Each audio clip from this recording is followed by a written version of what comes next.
In the vast expanse of biblical narratives, amidst tales of kings, prophets, and miracles, lie enigmas that challenge our understanding and spark an almost insatiable curiosity. Among these mysteries stand beings of such strange and wonderful proportions and natures that they seem to transcend the boundaries of the natural and the supernatural. These creatures, some celestial and others monstrous, are more than mere characters in an ancient text.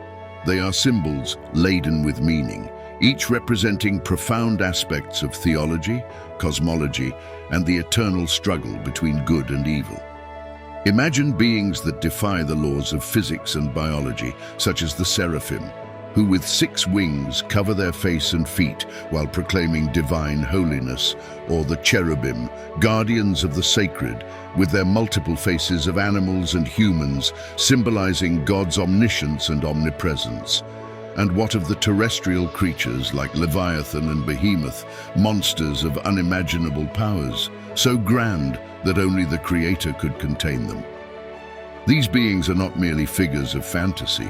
They embody the mysteries of creation, divine power, and even the darkest aspects of the universe.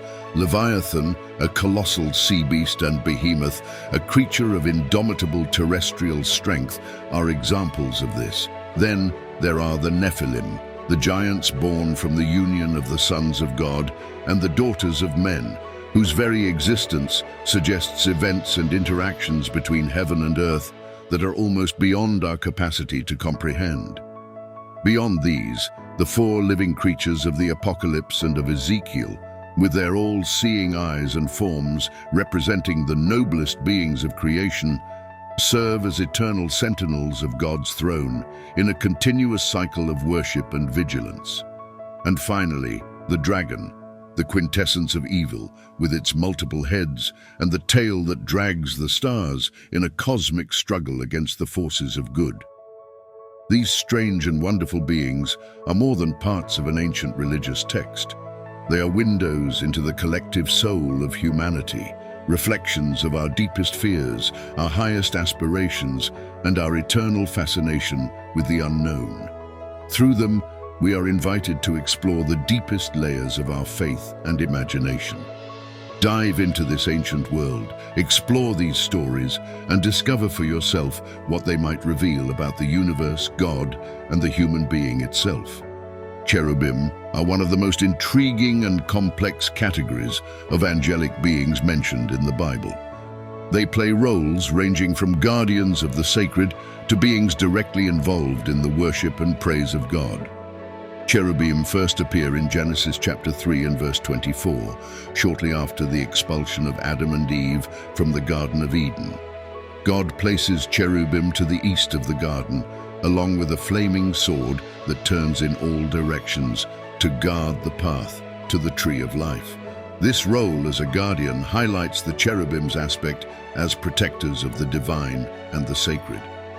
The most detailed description of the cherubim is found in the book of Ezekiel, especially in chapters 1 and 10. Ezekiel describes them as beings of complex appearance with 4 faces and 4 wings. The faces are those of a man, a lion, an ox, and an eagle. These faces may symbolize, respectively, nobility, strength, service, and supremacy over creation. Moreover, their wings are full of eyes, which may represent God's omniscience, with the cherubim as his servants. Ezekiel also mentions that each cherub has 4 wings. 2 of these wings extend upward, touching the wings of the other cherubim, and the other 2 cover their bodies. This may symbolize readiness for service and reverence before the holiness of God. Cherubim are also described as being the bearers of God's throne, a vision presented in the same book of Ezekiel in chapter 1, verses 15 to 21. This account depicts the cherubim with wheels beside them, moving in any direction without turning, symbolizing God's omnipresence. Moreover, in Ezekiel 10, during a later vision, the cherubim are described as moving along with the wheels and under the throne of God, indicating that they are directly involved in executing the divine will and maintaining cosmic order. In other parts of the Bible, cherubim are mentioned in the context of the tabernacle and Solomon's temple. In Exodus 25 verses 18 to 22, they are portrayed in carved images and fabrics, as on the veil separating the Holy of Holies, and in gold images on the Ark of the Covenant. In 1 Kings chapter 6 verses 23 to 28 it says, "And within the house he made 2 cherubim of olive wood, each 10 cubits high. One wing of the first cherub was 5 cubits long, and the other wing 5 cubits long, 10 cubits from the tips of one wing to the tips of the other. The second cherub also measured the same. Both cherubim had the same size and shape. The height of one cherub was 10 cubits, and so was the other cherub. He placed the cherubim in the innermost part of the house. The wings of the cherubim were spread out so that one wing of one touched one wall, and the wing of the other cherub touched the other wall. Their wings touched each other in the middle of the house. He also overlaid the cherubim with gold." This reinforces the role of the cherubim as guardians of holiness and the divine presence. Thus, cherubim are much more than mere guardians. They are active participants in the dynamics of the divine manifestations of God's power and presence. They symbolize divine attributes such as wisdom, power, and presence, and are a constant reminder of the majesty and mystery of God. By studying them, we not only gain a better understanding of the celestial hierarchy, but also how the sacred was perceived and revered in the ancient cultures that produced the biblical texts. Number 2. The seraphim are fascinating and enigmatic creatures, primarily mentioned in the book of Isaiah within the Old Testament. They play a significant role in celestial liturgy and are described as beings intensely connected to the worship of God. The most explicit description of the seraphim is in Isaiah chapter 6 verses 2 to 7. In this passage, the prophet Isaiah narrates his vision of God's throne, which is surrounded by seraphim. They are described as follows. Above him stood the seraphim. Each had 6 wings. With 2 they covered their faces, with 2 they covered their feet, and with 2 they flew. And they called to one another, saying, "Holy, holy, holy is the Lord of hosts. The whole earth is full of his glory." The seraphim are described with 6 wings. The use of these wings is symbolic. Covering the face and the feet denotes reverence and humility before the holiness of God. The other 2 wings used for flying symbolize readiness to serve God. The cry of "Holy, holy, holy" is an expression of pure and continuous worship, emphasizing God's perfect holiness. This triple nod to holiness is significant in biblical Hebrew, where repetition intensifies the degree or importance of a quality. The seraphim, as seen in Isaiah's vision, appear to have a liturgical and ceremonial role, actively participating in the continuous worship of God. They also act as divine messengers. In Isaiah 6 and 6, one of the seraphim takes a live coal from the altar with tongs and touches Isaiah's lips, purifying him. This symbolizes the purification and preparation of Isaiah for his prophetic mission. Then one of the seraphim flew to me, having in his hand a live coal that he had taken with tongs from the altar. And with it he touched my mouth and said, "Behold, this has touched your lips. Your guilt is taken away, and your sin atoned for." The presence of the seraphim in Isaiah's vision is not just a manifestation of celestial creatures, it carries a profound theological and symbolic meaning. They represent the utmost purity and holiness necessary to be in the presence of God. They also symbolize the transformation and purification that must occur before an individual can take on the role of servant of God, as Isaiah did in his prophetic mission. The seraphim, although specifically mentioned only in Isaiah within the Bible, represent a vital facet of Judeo-Christian theology, the holiness of God and the necessity of purity to approach him. Through Isaiah 6, the seraphim teach us about reverence, worship, and the holiness required for divine service. Their representation reiterates the idea that God exists on a plane entirely separate and higher than the human, surrounded by creatures that reflect his glory and majesty in ways that transcend human understanding. Number 3. Leviathan is a creature mentioned in various passages of the Bible, predominantly in the Old Testament. The figure of Leviathan is complex and multifaceted, appearing as a powerful sea creature that symbolizes chaos and, at times, evil, but also serves as a demonstration of God's power and sovereignty over all his creations. This is the most detailed chapter on Leviathan and appears in the context of God responding to Job about the complexity of creation and divine power. God describes Leviathan as an imposing creature that cannot be dominated by humans. Job chapter 41 verse 1, "Can you pull in Leviathan with a fishhook or tie down its tongue with a rope?" Verse 10, "No one is so fierce that they dare stir it up. Who then is able to stand against me?" Verse 31, "It makes the depths churn like a boiling cauldron and stirs up the sea like a pot of ointment." Verse 34, "It looks down on all that are haughty. It is king over all that are proud." These descriptions highlight Leviathan's invincible and formidable nature, illustrating it as a creature beyond human control and only submissive to God's authority. In the book of Psalms, Leviathan is mentioned in a different context, more natural and less confrontational. Psalm 104, verse 26. "There the ships go to and fro, and Leviathan, which you form to frolic there." Here, Leviathan is described as part of God's creation, suggesting that God created Leviathan to delight in its existence, reflecting the diversity and richness of life that God created in the sea. Isaiah offers an eschatological view of Leviathan, associating it with the end of times and God's final victory over the forces of chaos and evil.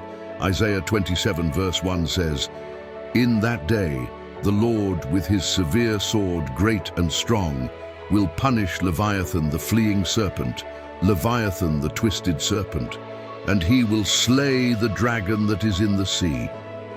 This verse places Leviathan in an apocalyptic context, symbolizing the forces of evil that will ultimately be defeated by God. Leviathan is often interpreted as a symbol of chaos and evil, representing the forces of nature that are wild and untamable. But it can also be seen as a metaphor for tyrannical kings or oppressive powers that are, eventually, dominated by divine justice. The mention of Leviathan in such diverse contexts suggests a multifunctional figure in the scriptures, serving both as a real creature that demonstrates God's creative power and as a symbol of adversities or evil that God can and will overcome.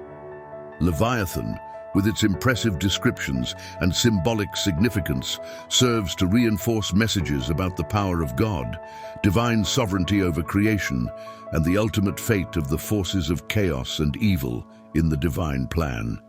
Through Job, Psalms, and Isaiah, the figure of Leviathan invites reflections on the nature of evil, the power of creation, and the ultimate supremacy of God's will. Number 4. Behemoth is another mysterious creature mentioned in the Bible, specifically in the book of Job. Its description appears in chapter 40, where it is presented as part of a divine response to Job's questioning of suffering and God's justice. The description of Behemoth serves to demonstrate the power and majesty of God through his works of creation, as well as to illustrate human limitation in the face of divine greatness. In Job chapter 40, from verse 15 onwards, is the principal biblical description of Behemoth. God describes the creature to Job to highlight its strength and the power with which it was created, challenging any human attempt to tame or fully understand it. The text goes like this: "Look at Behemoth, which I made along with you, and which feeds on grass like an ox. See now, its strength is in its hips, and its power in the muscles of its belly. Its bones are like tubes of bronze, its limbs like rods of iron. It ranks first among the works of God. Only its maker can approach it with his sword." Behemoth is described as a creature of enormous size and strength, with a herbivorous diet similar to that of an ox. The reference to its bones as tubes of bronze and its limbs as rods of iron emphasizes its robustness and invulnerability. Verse 19, which describes it as the foremost of God's works, suggests that Behemoth is one of the pinnacles of divine creation, an example of God's creative power. Behemoth can be interpreted as a symbol of the uncontrollable and imposing strength of nature, which can only be subdued by its creator, God. It may also represent chaotic forces that, although powerful, are firmly under the control and order of God, serving as a metaphor for the trials and adversities faced by Job and, by extension, all humans. Behemoth, as described in the book of Job, is a powerful representation of the mystery and majesty of divine creation. Through this example, God not only demonstrates to Job and Bible readers his unmatched creative strength, but also offers a perspective on how we should humbly acknowledge our own limitations and the sovereignty of God over the universe He created. Thus, Behemoth is more than just a creature. It is a concept that challenges our perception and understanding of the natural world and divine power. Number 5. The 4 living creatures are enigmatic and symbolic figures described in the book of Ezekiel and the book of Revelation in the Bible. These creatures hold significant theological importance, often interpreted as representations of God's attributes or aspects of creation. In Ezekiel, the 4 living creatures are first described in chapter 1, where Ezekiel narrates a complex vision he had by the river Chebar. These creatures reappear in chapter 10, chapter 1, verse 5. From the midst of it came the likeness of 4 living creatures, and this was their appearance. They had the likeness of a man, and each had 4 faces, and each of them had 4 wings. Verse 10. As for the likeness of their faces, each one had a human face. The 4 had the face of a lion on the right side, the 4 had the face of an ox on the left side, and the 4 had the face of an eagle. These beings are described as having 4 faces, of a man, lion, ox, and eagle, and 4 wings. Their wings are stretched upward, touching the wings of the other beings, suggesting a union or harmony among them. The text also mentions that each being has wheels beside them, indicating a capability for multi-directional movement, perhaps symbolizing God's omnipresence. In the book of Revelation, the living creatures are mentioned in the context of John's vision of the celestial throne. Revelation 4, verses 6 to 8. Around the throne, and on each side of the throne, are 4 living creatures full of eyes in front and behind. The first living creature like a lion, the second living creature like an ox, the third living creature with a face like a human face, and the 4th living creature like a flying eagle. And the 4 living creatures, each of them with 6 wings, are full of eyes all around and within, and day and night they never cease to say, "Holy, holy, holy is the Lord God Almighty, who was and is to come." The faces of the living creatures are often interpreted as representations of all creation: the man, dominion and intelligence; the lion, strength and majesty; the ox, service and patience; and the eagle, sovereignty and vision. This interpretation underscores God's omnipotence over all things. In Revelation, the living creatures have a prominent role in the constant worship of God, reflecting divine holiness and the eternal adoration that God receives from His creation. In both visions, the living creatures are closely associated with the throne of God, symbolizing God's presence throughout creation and His continual interaction with the world. The 4 living creatures are central figures in biblical cosmology, serving as profound symbols of God's power, presence, and holiness. They punctuate the biblical narrative with a vision of the divine that is both transcendent and immanent, demonstrating that God is eternally engaged and present in all His creation. These creatures remind us that worship of God is eternal, encompassing all facets of life and creation. Number 6. The Nephilim are one of the most mysterious and debated groups mentioned in the Bible. The reference to them is brief and enigmatic, leaving room for various interpretations and speculations. They are mentioned in just a few passages in the Bible, primarily in the book of Genesis and briefly in Numbers. Genesis chapter 6, verse 4 is the most detailed passage about the Nephilim. The Nephilim were on the earth in those days, and also afterward, when the sons of God went to the daughters of men and had children by them. They were the heroes of old, men of renown. The term sons of God is often interpreted in two main ways, as referring to fallen angels or to the descendants of Seth, who would have mingled with the daughters of men, i.e., women from less pious lineages, such as that of Cain. The Nephilim are described as giants or mighty men, men of renown, indicating that they were beings of great stature and fame, possibly heroes or warriors of great power. In Numbers 13, verse 33, the Nephilim are mentioned again when the Israeli spies report their observations of the land of Canaan. We saw the Nephilim there. The descendants of Anak come from the Nephilim. We seemed like grasshoppers in our own eyes, and we looked the same to them. Here, the giants are identified as descendants of the Nephilim, suggesting a continuous lineage of beings of great stature. This passage reinforces the idea of the Nephilim as intimidating figures, exceptional in size and strength. A popular interpretation is that the sons of God were angels who rebelled against God and had relations with human women, producing the Nephilim. This view is influenced by the Book of Enoch, an apocryphal text that significantly expands the story of the fallen angels and the Nephilim. Another interpretation suggests that the sons of God were men from the lineage of Seth, considered righteous, who imprudently married women from the lineage of Cain, viewed as less virtuous. In this case, the Nephilim would simply be powerful rulers or human warriors, distinguished from their contemporaries. Therefore, the Nephilim symbolize a period of great corruption and moral decline on earth, which led to God's judgment in the form of the flood.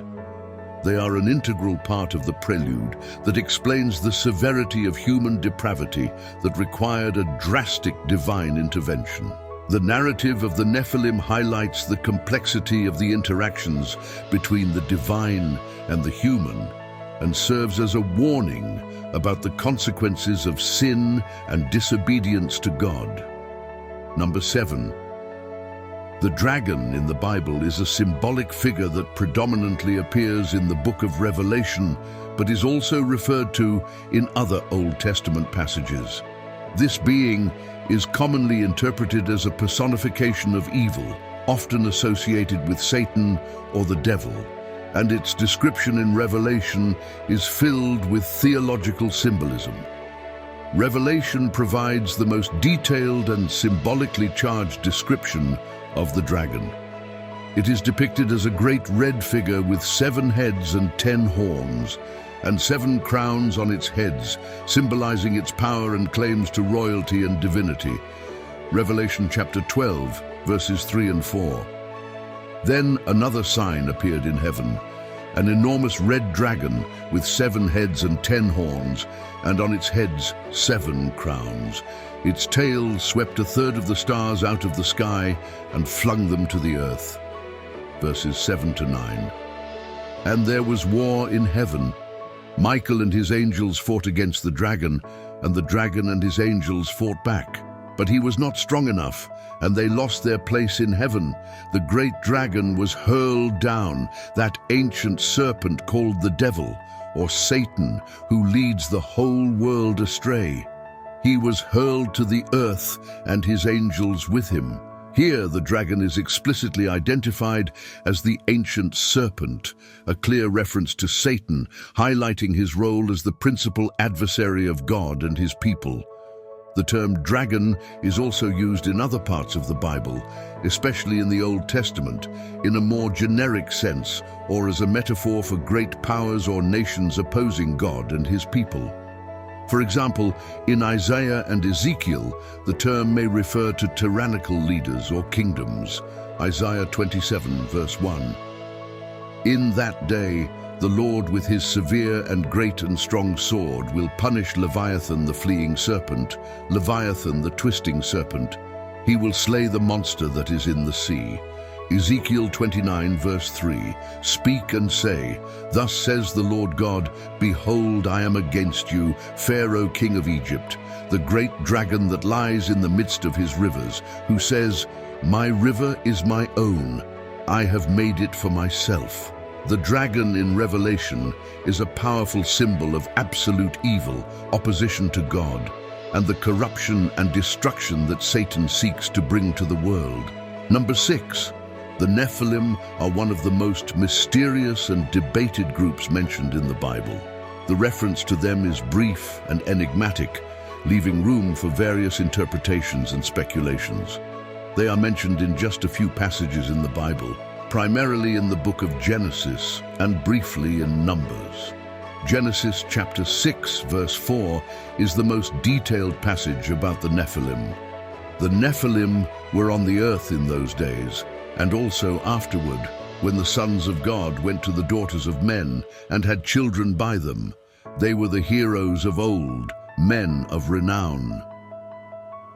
The term sons of God is often interpreted in two main ways, as referring to fallen angels or to the descendants of Seth, who would have mingled with the daughters of men, i.e., women from less pious lineages, such as that of Cain.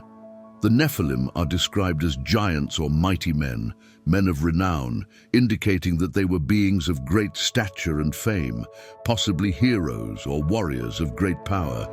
In Numbers 13, verse 33, the Nephilim are mentioned again when the Israeli spies report their observations of the land of Canaan. We saw the Nephilim there. The descendants of Anak come from the Nephilim. We seemed like grasshoppers in our own eyes, and we looked the same to them. Here, the giants are identified as descendants of the Nephilim, suggesting a continuous lineage of beings of great stature. This passage reinforces the idea of the Nephilim as intimidating figures, exceptional in size and strength. A popular interpretation is that the sons of God were angels who rebelled against God and had relations with human women, producing the Nephilim. This view is influenced by the Book of Enoch, an apocryphal text that significantly expands the story of the fallen angels and the Nephilim. Another interpretation suggests that the sons of God were men from the lineage of Seth, considered righteous, who imprudently married women from the lineage of Cain, viewed as less virtuous. In this case, the Nephilim would simply be powerful rulers or human warriors, distinguished from their contemporaries. Therefore, the Nephilim symbolize a period of great corruption and moral decline on earth, which led to God's judgment in the form of the flood. They are an integral part of the prelude that explains the severity of human depravity that required a drastic divine intervention. May this journey not end here, but continue to inspire and guide each of us on our spiritual path, strengthening our faith and our commitment to the eternal principles of truth, justice, and divine love. May the peace and wisdom of the Scriptures be with you, lighting your